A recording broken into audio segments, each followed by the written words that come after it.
मालेगाव तालुक्यातील जळगाव निंबायती येथे 1 एप्रिल रोजी गोविंद यशवंत पाटील माध्यमिक व उच्च माध्यमिक विद्यालयात संस्थेचे संस्थापक अध्यक्ष वृक्षमित्र स्वर्गीय रोडू अण्णा पाटील यांची जयंती मोठ्या उत्साहात साजरी करण्यात आली। या प्रसंगी संस्थेचे सचिव महेंद्र पाटील, समन्वयक निंबाजी शिंदे यांनी प्रतिमा पूजनाने सुरुवात करून विकासाभिमुख दूरदृष्टी लाभलेला आधुनिक भगीरथ स्वर्गीय रोडू अण्णा पाटील यांच्या जयंतीनिमित्त त्यांच्या कार्याचा मागोवा घेतलाय। पाषाणाच्या मूर्तीसाठी मंदिरे बांधण्यापेक्षा दऱ्याखोऱ्यात भटकणाऱ्या पारंपरिक मेंढपाळ व्यवसाय करणारे, भटक्या, विमुक्त, वंचित बहुजन, दलित, आदिवासी अशा कष्टकरी, शेतमजूर, शेतकरी आणि हटकर धनगर समाजाच्या लेकरांसाठी ज्ञानमंदिर बांधून तळागाळातील लोकांपर्यंत ज्ञानगंगा पोहोचवणारे शिक्षण महर्षी अहिल्यादेवी शिक्षण संस्थेचे संस्थापक अध्यक्ष, जळगाव निंबायतीचे विकास पुरुष, वृक्षमित्र स्वर्गीय रोडू अण्णा पाटील यांची जयंती विविध उपक्रम घेऊन साजरी करण्यात आली।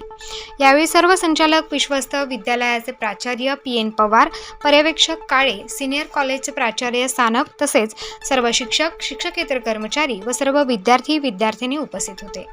गावातील ग्रामपंचायतचे सरपंच, उपसरपंच, सर्व सदस्य, विविध विकास सोसायटीचे चेअरमन, व्हाईस चेअरमन उपस्थित होते।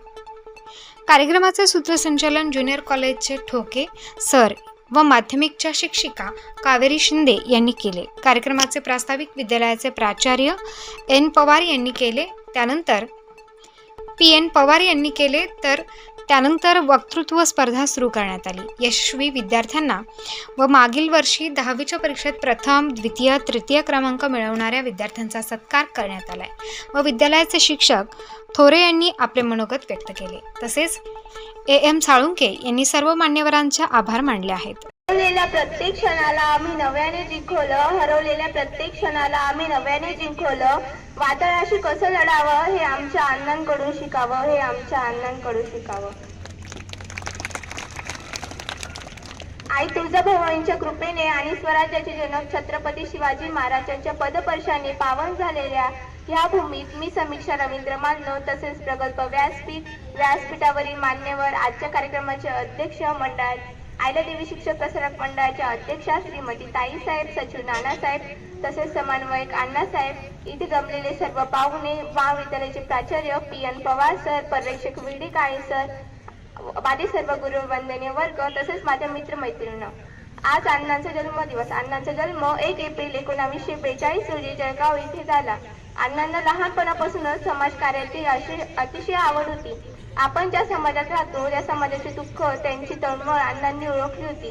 कारण जळगावचा विचार जर केला तर जळगावमध्ये वाणेवाडी, करेवाडी, काळवाडी असे अनेक वाड्या वस्त्या आहेत। त्या वाड्या वस्त्यावर मेंढपाळ व लोक उदरनिर्वाहासाठी शेती करत होती। अण्णांनी लोकांना आधुनिक शेतीसाठी प्रेरणा दिली, जोडधंद्याचे महत्त्व पटवून दिले व फळ उत्पादन, ऊस तसेच महत्त्व पटवून दिले। पण यातून लोकांचा काही फारसा विकास होणार नाही, तर लोकांचा विकास होईल तर तो फक्त शिक्षणामुळे। अण्णांनी हे ओळखलं होतं। अण्णांनी महात्मा ज्योतिराव फुले यांचे विचार आत्मसात केले। महात्मा ज्योतिराव फुले म्हणत, विद्या विना मती गेली, मती विना नीती गेली, नीती विना शूद्र कसले, असे विचार अण्णांचे होते। मग अण्णांनी शिक्षणाची जाणीव ओळखली। शिक्षणामुळे गावाचा व गावातील लोकांचा विकास होईल। त्या काळी गावात फक्त 4थी पर्यंत शाळा होती, बाहेर गावी शिक्षणासाठी जावं लागायचं। मग मेंढपाळांची व कष्टकऱ्यांची, शेतकऱ्यांची मुले जात नव्हती, म्हणून त्यांचा विकास थांबायचा। ही तळमळ अण्णांनी ओळखली। बरीच हुशार मुले शिक्षणाच्या सोयीभोवी घरीच बसायचे। मग अण्णांनी त्या काळी इथे गावात कोणी नोकरीला नव्हतं। मुली तर चूल आणि मूल ह्या पलीकडे जात सुद्धा नव्हत्या, म्हणूनच मोठ्या प्रमाणात बालविवाह सुद्धा व्हायचे। हे सगळं ओळखून अण्णांनी अहिल्यादेवी शिक्षक प्रसारक मंडळाची स्थापना केली व पहिले वर्ग 15 जून 1981 रोजी उघडले। सुरुवात लहान वाटली, पण नंतर अण्णांच्या कार्याला खूप मोठं यश आलं। म्हणायला गेलं तर इवलेसे रोप लिवले दारी, त्याची वेली गेली गगनापरी। म्हणजे अण्णांनी एवढंच रोप लिवलं होतं, त्याचं आज एक वटवृक्षाप्रमाणे निर्माण झालं आहे। आणि त्या वटवृक्षाचं हो आपण आज बघत आहोत। आज आपल्या जळगावामध्ये प्रत्येक घराघरात मुलं नोकरीला आहे। प्रत्येक घराघरात डॉक्टर, इंजिनियर, आर्मी असे असंख्य नोकरीला आहे। नोकरीलाच नव्हे तर आपले जळगाव शेतीच्या बाबतीत सुद्धा पुढे आहे.